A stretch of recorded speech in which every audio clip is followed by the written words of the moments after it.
주님께서 여러분과 함께 또한 사제의 영과 함께 마테오가 전한 거룩한 복음입니다. 주님 영광 받으소서. 예수님께서는 헤로데 임금 때에 유다 베들레헴에서 태어나셨다. 그러자 동방에서 박사들이 예루살렘에 와서 유다인들의 임금으로 태어나신 분이 어디 계십니까? 우리는 동방에서 그분의 별을 보고 그분께 경배하러 왔습니다 하고 말하였다. 이 말을 듣고 헤로데 임금을 비롯하여 온 예루살렘이 깜짝 놀랐다. 헤로데는 백성의 수석사제들과 율법학자들을 모두 모아놓고 메시아가 태어날 곳이 어디인지 물어보았다. 그들이 헤로데에게 말하였다. 유다 베들레헴입니다. 사실 예언자가 이렇게 기록해 놓았습니다. 유다 땅 베들레헴아, 너는 유다의 주요 고을 가운데 결코 가장 작은 고을이 아니다. 너에게서 통치자가 나와 내 백성 이스라엘을 보살피리라. 그때 헤로데는 박사들을 몰래 불러 별이 나타난 시간을 정확히 알아내고서는 그들을 베들레헴으로 보내면서 말하였다. 가서 그 아기에 관하여 잘 알아보시오. 그리고 그 아기를 찾거든 나에게 알려주시오. 나도 가서 경배하겠소. 그들은 임금의 말을 듣고 길을 떠났다. 그러자 동방에서 본 별이 그들을 앞서가다가 아기가 있는 곳 위에 이르러 멈추었다. 그들은 그 별을 보고 더없이 기뻐하였다. 그리고 그 집에 들어가 어머니 마리아와 함께 있는 아기를 보고 땅에 엎드려 경배하였다. 또 보물 상자를 열고 아기에게 황금과 유향과 몰약을 예물로 드렸다. 그들은 꿈에 헤로데에게 돌아가지 말라는 지시를 받고 다른 길로 자기 고장에 돌아갔다. 주님의 말씀입니다. 그리스도님 참여합니다. 참 예수님, 제가 지금 이제 그 학교 여기 와가지고 학교를 입학하려고 마음을 먹었을 때 그 게인스베리에 있는 산타페 칼리지라는 그 대학교를 1학년부터 다니려고 딱 마음을 먹었을 때 이제 여기저기 수석을 밟아가지고 이렇게 신청을 했는데 그냥 뭐 들어갈 줄 알았더니 시험을 보라는 거였어요. 그래서 시험이 두 가지였습니다. 영어 과목이 있고 영어 과목을 있고 그 다음에 수학 시험을 보라는 거였습니다. 근데 영어는 거기서 와서 공부를 좀 했으니까 영어는 좀 그런데 대충 한다고 치는데 수학은 이제 제가 여러분들 수포자가 뭔지 아십니까? 수포자라는 말이 수학 포기자를 수포자라 그럽니다. 근데 이제 신학교 입학에서부터 시작을 해서 지금까지 사실 수학을 해본 일이 없어서 한 30년을 수학을 놓고 있었죠. 근데 이제 거기서 수학을 해보라고 하니까 안 그러면 이제 시험 점수를 봐가지고 입학을 해야 된다니까 그때부터 이제 시험 공부를 하기 시작을 했습니다. 근데 이게 30년 동안 놓았던 거라 이게 아무것도 모르는 거죠. 인수분해조차도 모르는 거. 2차 방정식 함수 이 정도로 가는 건 말도 안 되고 이 인수분해도 못하는 거였습니다. 그래가지고 점수를 받았는데 여기서 공개합니다.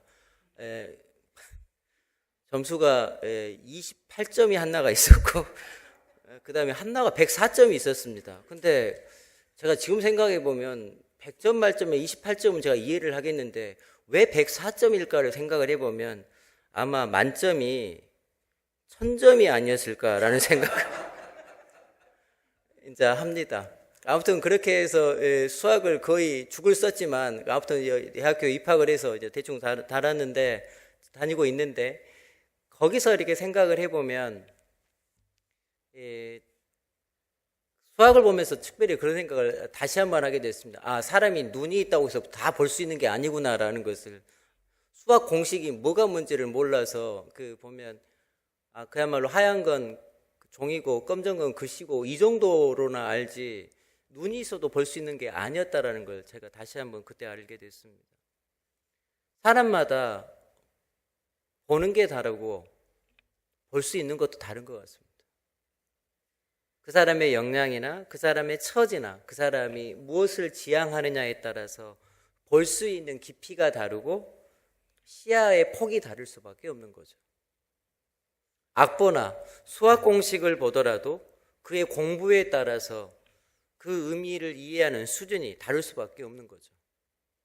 또 지금 춥습니다만 추워진다는 예보를 듣는 사람의 심정이 집이 있는 사람과 집이 없는 사람의 심정이 같을 리가 없습니다.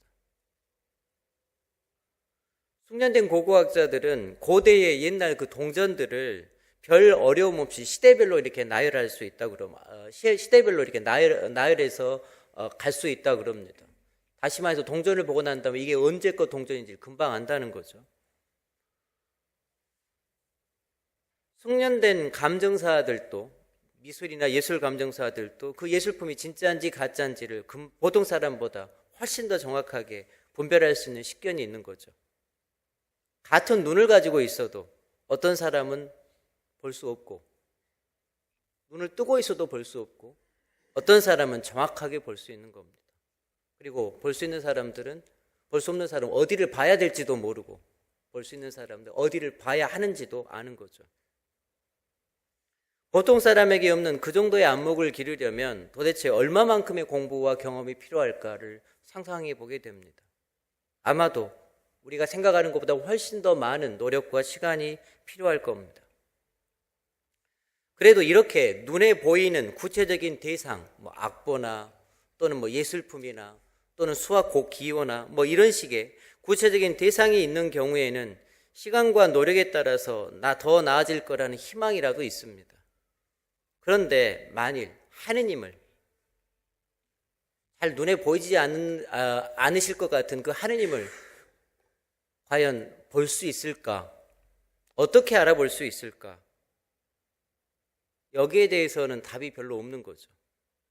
또 실제로 하느님을 봤다 손치더라도 그것을 그 사람이 본 그 하느님을 정확하게 하느님이고 그리고 틀림없이 자기가 본 것이 진짜인지를 어떻게 확신할 수 있을까 하는 겁니다. 그 전에 제가 어떤 청년이 저한테 와서 너무 이제 기도하다가 복 받쳐가지고 뭔가를 봤나 봐요. 그래갖고 저한테 저는 하느님을 봤어요. 이렇게 얘기했습니다. 그 청년이 저한테. 그래서 제가 그 청년한테 그렇게 얘기했습니다. 니는 헛것 봤다고 이렇게 얘기를 해가지고 지금도 후회가 되긴 합니다. 좀 그 믿음을 좀 북돋아 줬으면 좋았을 텐데 하느님은 눈에 보일 리가 없다고 저 자신이 갖고 있는 어떤 그런 것들 때문에도 그랬는지 저의 친구가 그 친구의 어떤 믿음을 가로막은 거 아닌가라는 자책이 들기도 합니다. 과연 보이지 않는 하느님을 어떻게 볼 수 있을까? 그리고 그렇게 하느님을 봤다고 어떻게 확신할 수 있을까? 오늘은 주님 공연 대축일입니다. 말 그대로 하느님이 잘 보이지 않는 하느님이 사람들에게 공적으로 보여지심을 축하하는 날이죠. 흔히 영어로 에피파니, 우리나라 말로 현 그렇게 얘기합니다. 고대 사회에서 보이지 않는 신을 사람들에게 보여주는 존재가 있었습니다. 고대 사회에서는 그 사람들은 흔히 황제나 천자라고 불렸습니다. 천자는 말 그대로 중국에서 불려지죠. 천자는 말 그대로 하늘의 아들이었고 볼 수 있는 신이었죠. 지상에서 그보다 더 큰 권력을 보여줄 수 있는 사람도 없었고 그보다 더 화려하게 차려입은 사람도 그보다 더 큰 부자도 그보다 더 큰 권력자도 없었습니다. 그야말로 그 사람들은 이 지상에서 현현한 신들이었던 거죠. 사람들은 그 황제나 천자의 모습을 보고 신은 바로 저런 모습일 거라고 생각했습니다. 높은 옥좌에 앉아 화려하게 입은 천자나 황제를 보면서 바로 신은 저의 모습이고 틀릴 거야. 그리고 자기들은 실제로 신을 보고 있다고 생각했을 겁니다. 2000년 전에 이와 정반대로 2000년 전에 동방에서 온 박사들이 있었습니다. 오늘 복음의 이야기죠. 그 사람들은 세상 사람들과는 다른 것을 찾아다니고 있었습니다. 사람들은 황제나 천자의 모습을, 신의 모습을 보면서 나도 저런 모습으로 갔으면 좋겠다라는 바람을 가지고 있었을 겁니다. 나도 저 사람처럼 높은 자리에 오르고, 나도 저 사람처럼 부자가 되고, 나도 저 사람처럼 화려하게 차려입고, 이렇게 생각을 했겠죠.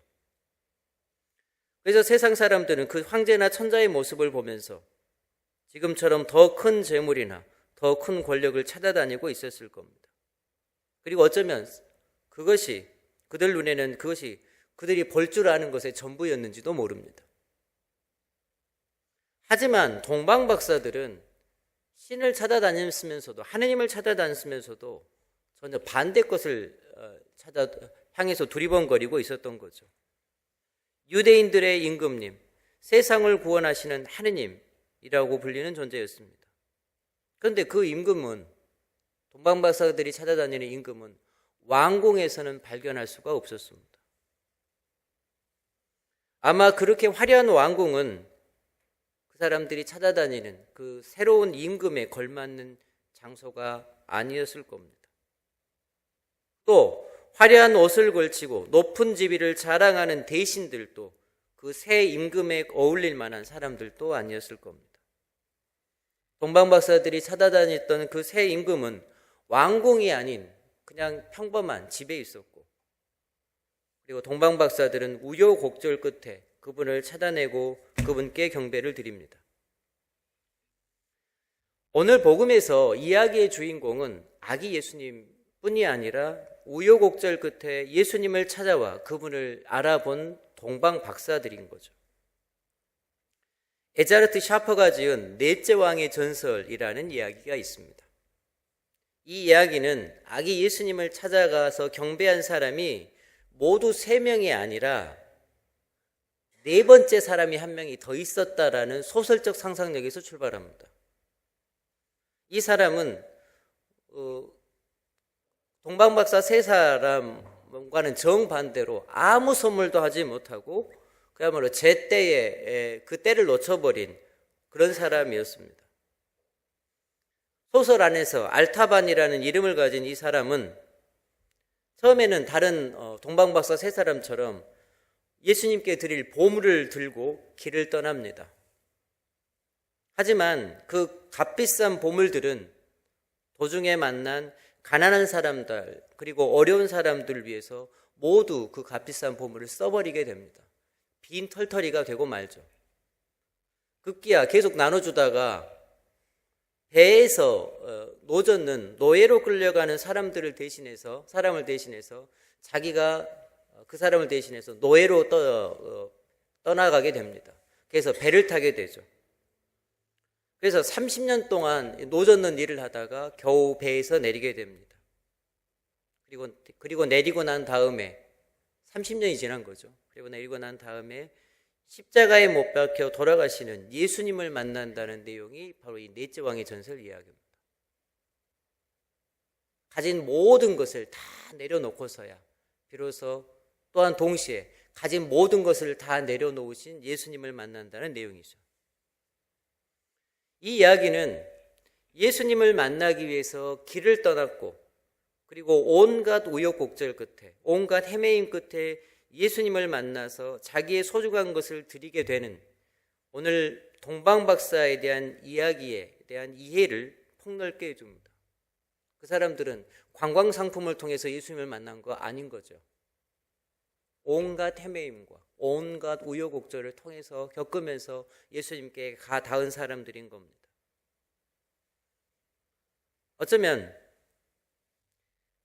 이 동방박사의 이야기는 예수님을 찾는 여행길에 있는 우리의 처지를 돌아보게 만듭니다.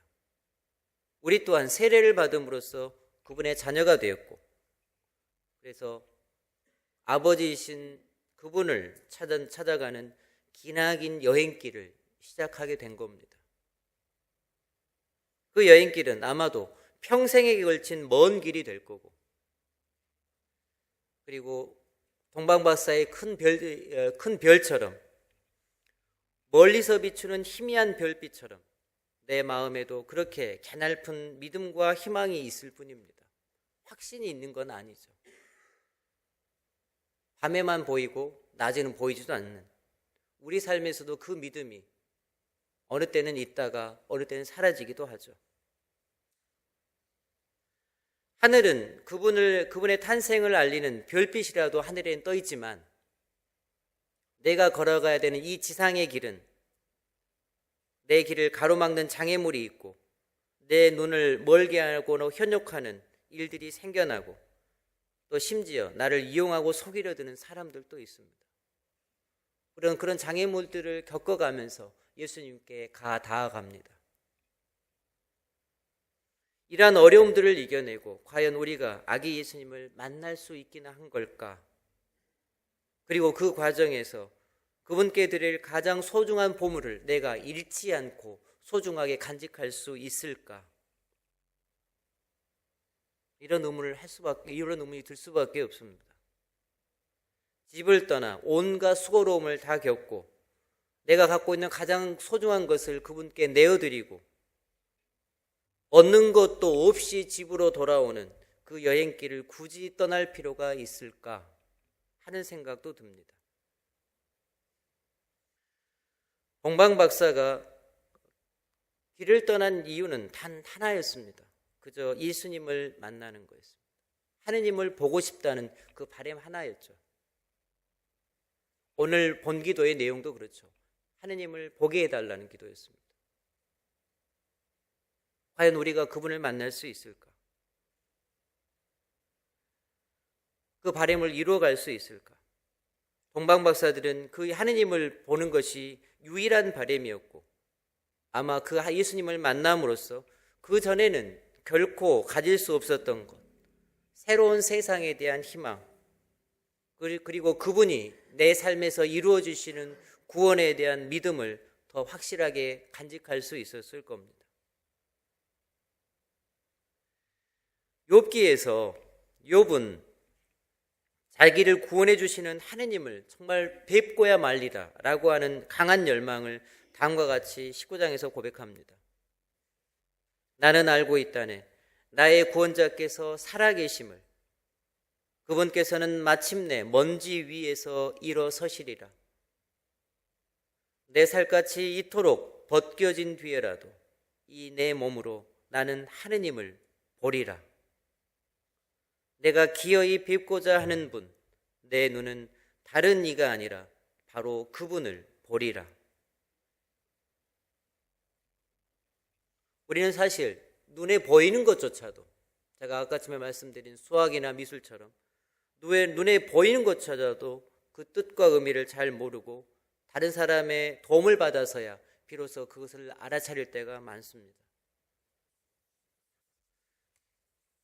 그리고 어쩌면 보이지 않는 하느님을 내 눈으로 보기 위해서는 훨씬 더 큰 노력과 훨씬 더 많은 시간이 필요한지도 모르겠습니다. 그리고 어쩌면 그 하느님이 내가 기대했던 모습이 아닐 수도 있죠.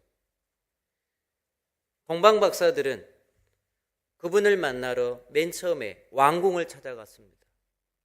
하지만 왕궁에는 엉뚱한 사람이 있었고 정작 동방 박사들이 만나고자 했던 임금은 평범한 집에서 힘없는 어린아이의 모습으로 누워 있었습니다. 또 동방 박사들이 하느님을 만나고 난 뒤에더라도 아무런 놀라운 일이 일어나지 않았습니다.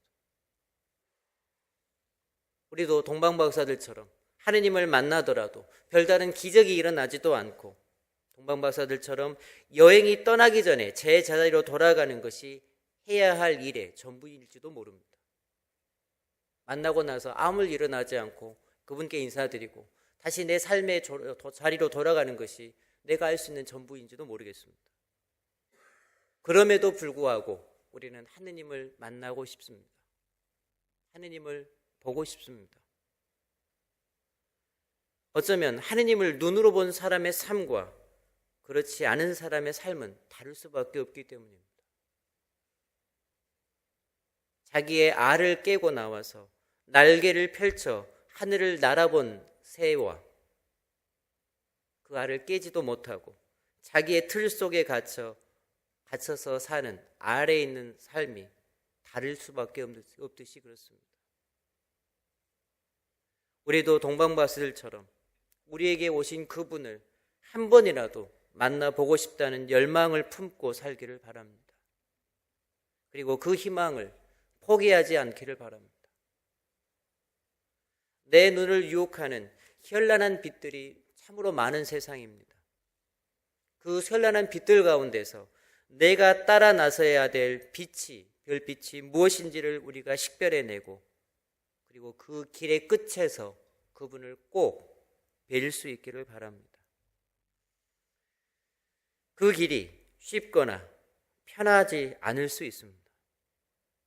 또 그분을 내가 기대했던 시간과 장소에서 만나지 못할 수도 있죠.